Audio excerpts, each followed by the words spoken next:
The bell above the door chimed at 12:47 in the afternoon, and not a single person in Callahan's diner looked up. That was exactly what he wanted.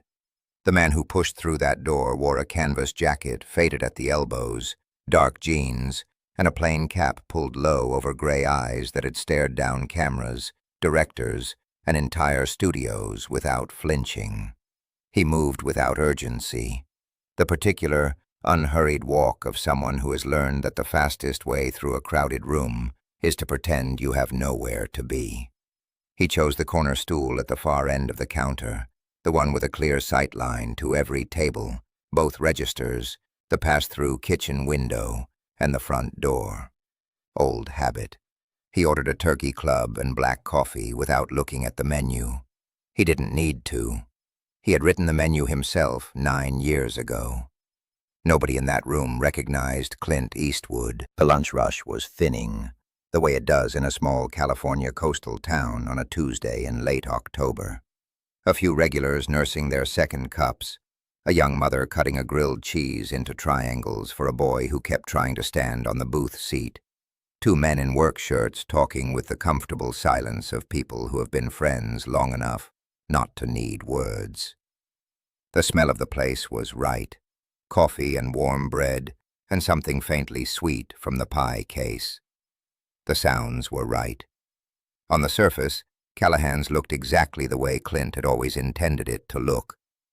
He lifted his coffee, took one slow sip, set the cup down. That was when he heard them. From the far end of the counter, 2 voices, low, unhurried, carrying the ease of a conversation that had been had many times before. 2 cashiers. He could not yet make out the words, only the tone. And the tone was wrong, in the specific way that a man who has spent 50 years studying human behavior in front of a camera can recognize before his conscious mind has fully processed it. It was the tone of people who believe they are not being watched, people who, in that belief, reveal everything. Clint did not turn around. He kept his eyes forward, on the pale ring his coffee cup had left on the counter. His hand remained completely still. For a moment, no one moved. But that moment didn't start there. To understand what Clint Eastwood heard at the far end of that counter, and what he chose to do about it, you have to go back 9 years, to a for sale sign on a struggling diner on the edge of Carmel by the sea, and a man who believed that a restaurant, built right, could be the truest thing he ever made. If you've ever watched someone reveal their true character when they thought no one important was looking, stay with this one, because what unfolds inside Callahan's diner over the next 72 hours will stay with you long after the last frame fades. Carmel by the Sea in 1988 was the kind of town that made a man want to stay. Small enough to know its own name, old enough to have earned its quiet, and just far enough from Hollywood that the air tasted different. Clint had finished his 2-year term as mayor that spring, a role he had taken not from ambition, but from a specific, stubborn love for a place he believed deserved better than it was getting. He had won. He had served. He had meant every word of it. When a struggling diner on the commercial edge of town went up for sale that same year, he bought it without making an announcement. No press release, no ribbon cutting. He named it Callahan's, a private joke that was also something more serious, a nod to the character who had made him famous, but also a statement of intention. Harry Callahan never explained himself to anyone. He simply did what needed doing, and let the results speak. That was how Clint wanted to run this place. He hired Ruth Delaney as manager, a practical, unsentimental woman in her 50s who had run a diner in Monterey for 2 decades and had no interest in being impressed by anyone's fame. He gave her a single instruction on her first day: hire people who need a real chance and treat them like they matter. Ruth understood. For 7 years, she did exactly that, and Callahan's became the kind of place where people came, not just for the food, but for the feeling, the particular warmth of a room that has been cared for by people who mean it. Clint visited often in those early years, not as the owner, not with any announcement, just a man on a corner stool, watching, listening, correcting quietly when something was wrong, saying nothing when everything was right.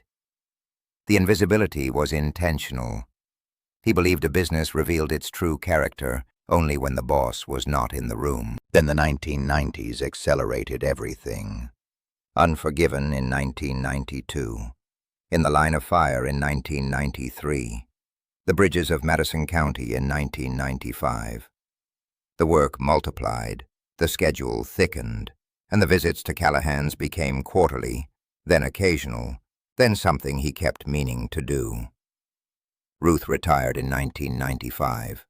Her replacement, Dale Finch, had clean numbers, smooth answers, and not 1 ounce of Ruth's understanding of what the place was actually for. Clint trusted the numbers. He stopped watching the room, and in the space that absence created, something quietly went wrong. His name was Joseph Hale, 71 years old, Korean War veteran, 6 years on the morning prep shift at Callahan's, arriving before dawn every single day without exception, without complaint, and without anyone in management ever stopping long enough to notice what he actually was. The regulars knew. They always know. But the regulars don't write the schedules, and they don't sit in the manager's office deciding whose position is being restructured at the end of the month. Clint had first noticed Joseph through the pass-through kitchen window, 20 minutes into his lunch. The old man moved with the careful, unhurried precision of someone who has made peace with the pace his body now requires. He portioned the eggs the way men of his generation approached any work worth doing, with his full attention, as though the task itself deserved the respect. There was no performance in it. Nobody was watching. That was exactly why it mattered. Then the voices from the far end of the counter sharpened into words, and Clint went still. Deb, mid-30s, Register 1, the kind of confidence that comes from years of never being corrected, spoke first. Her voice carried the loose, unhurried ease of a woman who had said this particular thing before. Dale's finally doing it. End of the month. Old Joe's out. The younger one, Carla, leaned against the counter with a short laugh. About time. Man moves like he's already dead. Customers feel sorry for him. That's not atmosphere. That's a liability. Deb's smile had a practiced quality to it. He cried last Tuesday. Did you see that? When that little girl gave him the crayon drawing. Stood there crying over a piece of paper like it was the Sistine Chapel. Clint's hand rested flat on the counter. He did not move it. What Deb was describing as embarrassing was, in fact, the only moment of genuine human feeling she had witnessed all week, and she had chosen to use it as a punchline. A 71-year-old man, alone since his wife died, receiving a child's drawing with tears in his eyes, and 2 people at a cash register turning it into a joke between slow periods. The fury was there. Clint had felt fury before, and knew how to let it settle beneath the surface, where it was useful rather than dangerous. What sat underneath the fury, heavier and less comfortable, was something else entirely. Something that had his name on it. He had built this place. He had walked away from it, and a good man was paying the price for his absence. If you've stayed this far, you already know this story isn't really about 2 cashiers. Stay with it, because what Clint discovered the next morning changed everything he thought he knew about what he had built and what he had forgotten to protect. He was back before sunrise the next morning. No disguise this time, but no reveal either. Just a plain sedan parked across the street at 5:40 a.m., engine off, watching the empty lot the way a man watches something he is afraid he has already lost. At 5:51, a rusted blue Ford pickup rolled slowly into the lot, one headlight sitting slightly lower than the other, the engine running with the tired patience of a machine that has been asked to keep going long past what anyone expected of it. Joseph Hale stepped out. He reached back inside the cab and retrieved a small paper bag. His breakfast, brought from home, eaten alone before the prep shift began. He tried the back door, found it locked as always, produced a key from his jacket pocket, and let himself in without a moment of hesitation. No ceremony, just a man reporting to a job he had decided was worth showing up for every single morning for 6 years running. Clint sat in the car for another 10 minutes. Then he went inside through the front, ordered coffee, and started listening. What he learned across the next 3 hours built a portrait that sat on his chest like a stone. Margaret, a retired school teacher who had taken a window booth every weekday for 4 years, told him that Joseph had remembered her husband Harold's name the week after Harold died, not with a card, not with any performance of sympathy, but simply by saying it out loud when she came in alone for the first time. Just his name and the words, "He was a good man, Margaret." She said she had nearly come apart right there at table 7. Ray, a former longshoreman with hands like old rope, told him about a teenage boy who had come in one January morning in a jacket too thin for the cold. Joseph had gone to the back and returned with a bowl of soup, set it down without comment, and gone back to work. Paid for it himself, never mentioned it again. Then Patricia, the morning waitress, told him about the firing. Dale had called Joseph into the office 4 days ago. Restructuring, he had said. Efficiency. A new crew could handle prep in less time. Joseph had listened without interrupting, thanked Dale for the 6 years, walked back to his station, and finished his shift without saying a word to anyone. Had not called his daughter in Sacramento.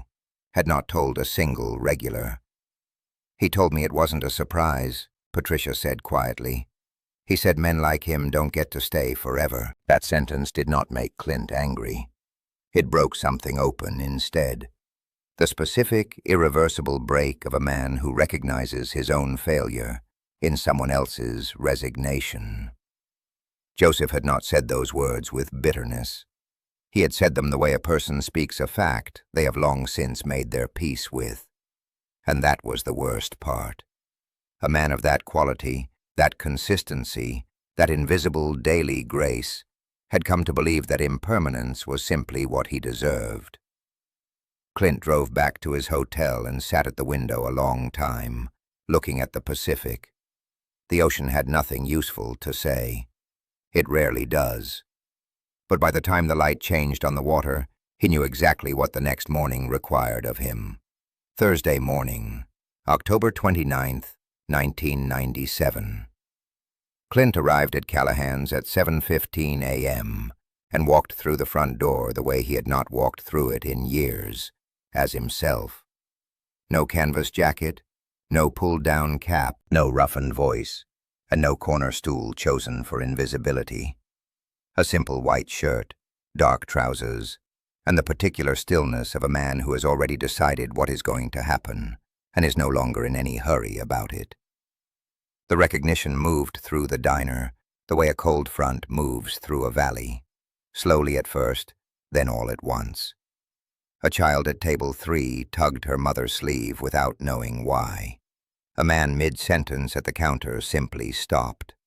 One of the newer waitresses set down a coffee pot with exaggerated care, as though the ordinary act of placing it on the burner suddenly required her full concentration. Deb saw him from behind register 1 and went completely still, the way a person goes still when the part of their mind that tracks consequences finally catches up with the part that had been certain there were none. Clint sat at the counter, ordered coffee, waited with the patience of someone who has spent half a century understanding that silence, held long enough, makes other people fill it with the truth. Dale Finch emerged from his office at 7:22, his face already moving toward the professional welcome of a man who senses disruption, but has not yet identified its shape. "Mr. Eastwood, we certainly weren't expecting—" Clint looked at him with the gray, level eyes that had ended more conversations than most men start. "I'd like to see Joseph before you say anything else." It was not a request. Dale understood that and stopped talking. Joseph came through the kitchen door, wiping his hands on his apron, the way he always did when someone called his name from the front. He saw Clint and stopped walking. The two men looked at each other across the length of the counter, the owner who had been absent and the employee who had stayed faithful, and something passed between them that did not require language. Clint gave one slow nod, the kind that means, "I know what you've been doing here. I know what it cost you. Stay exactly where you are." Then Clint turned to face the room. And everyone in Callahan's diner understood, in the way you understand things before they are spoken, that the next few minutes were going to matter. What he said next, quietly, without theater, in the flat and certain voice of a man who has run out of patience for anything less than the truth, stopped everyone in that room cold, including Joseph himself. He did not raise his voice. That was the first thing people remembered afterward, that the most powerful moment any of them had witnessed inside those walls arrived in almost a whisper. Clint spoke to the room the way a man speaks when he has stopped performing and started confessing. He told them what he had heard 2 days ago from the far end of the counter. He told them about the crayon drawing and what Deb had made of it, and why she was wrong in a way that went beyond bad manners into something that revealed a fundamental misunderstanding of what a diner is actually for. He told them about Joseph's firing and how he had learned of it not from his own manager, but from a waitress who happened to be standing near an office door. He looked at Dale when he said that. Dale did not look back. Then he turned to Joseph. The old man was standing very straight, the posture of someone who learned decades ago, in circumstances far harder than this, that you hold yourself together in public, no matter what it costs you privately. His jaw was set. His eyes were bright with something he was not going to allow to become tears. Not yet. Not here. Clint spoke quietly. "You've been doing the most important work in this building every single morning for 6 years. I didn't know that until 3 days ago. That failure belongs to me, not to you." He paused for a moment, the way a man pauses when he wants the next words to land, without any interference. "Your position at Callahan's is permanent, and starting Monday, your title reflects what you have actually been all along, the heart of this place." Joseph's jaw tightened. He nodded once, slow, compressed, the nod of a man receiving something he had stopped believing was coming. Margaret began to applaud from table 7. One pair of hands, then Ray's, then the young mother's, then the whole room, rising around Joseph like something long overdue, finally arriving at its destination. He stood inside it, with his apron still on, and his hands at his sides, eyes forward, shoulders straight, receiving what he had always deserved and never once asked for. Dale Finch cleaned out his office by noon that same day. He did not say goodbye to anyone, and no one went looking for him. Deb's resignation came before the afternoon shift. Callahan's opened the following morning with a quieter staff, a cleaner atmosphere, and something in the air that the regulars noticed immediately, without being able to name. The particular feeling of a place that has been returned to itself. Joseph Hale worked at Callahan's for 11 more years. He never arrived late. He never left early. He never stopped learning the names of the people who came through that door, or asking after the ones who had stopped coming, or finding small and unremarkable ways to make ordinary mornings feel like something worth getting up for. He retired at 82, not because anyone asked him to, but because his knees finally submitted to a negotiation his pride had been refusing for years. His retirement party was held on a Sunday morning, every booth filled, every regular who could make the drive in their seat before 8 o'clock. Clint was there, corner stool, canvas jacket, black coffee. He did not give a speech. Before he left, he placed a handwritten note beneath Joseph's coffee cup and walked out without waiting to see it read. It said, "You taught me that a place is only as good as the person who shows up earliest and cares the most. Thank you for being that person when I forgot to be. Joseph had the note framed. Not in the dining room, not anywhere a customer would see it. He hung it in the kitchen, near the prep station, where the people who arrived before dawn could read it while the coffee was still brewing, and the day had not yet asked anything of anyone. Some things are only visible to the people who show up early enough to see them. Joseph Hale knew that long before Clint Eastwood did. If this story reminded you that quiet people carry the loudest legacies, share it with someone who needs to hear it today. And subscribe, because there are more stories like this one, and every single one of them is worth your time.